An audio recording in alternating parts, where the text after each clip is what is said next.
Hello అందరికీ, సంక్రాంతి రోజు ఇది పార్ట్ 2 అనమాట. పసుపు పోస్తామని చెప్పి పార్ట్ 1 పెట్టాను. ఇంక ఇదైతే గుమ్మడికాయ అప్పాలు. మా సాంప్రదాయం ప్రకారం మేము సంక్రాంతికి చేసుకునేవి గుమ్మడికాయ అప్పాలు, కలగాయ కూర చేస్తామన్నమాట. ఇవన్నీ మధ్యాహ్నం వంటలు చేసి సాయంత్రం దేవుడిని దించడం అంటాం మేము. సాయంత్రం బట్టలు అన్నిటికీ పసుపు పెట్టేసి మూల పెడతాము. వాటికి ఇంకా ఊరాలు పెట్టేస్తాం అనమాట.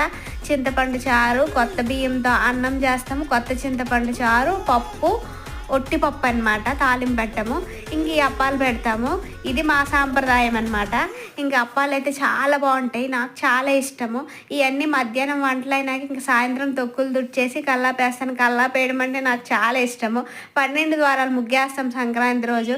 ఆ ముగ్గు నాకు ఒక్కదానికి వచ్చు. మా వీధిలో నా చిన్నప్పుడు అయితే చాలామంది పిలిస్తే ప్రతి ఇంటికి వెళ్ళి వేసి వచ్చేదాన్ని. ఇంక కొత్త బట్టలు కానీ పసుపు పెట్టి ఊరాలు పెట్టేసి ఇంట్లో పెట్టి దూపం ఇచ్చి బయటకు వచ్చే కూర్చుంటాం, పెద్దలు వచ్చి తింటారని చెప్పి.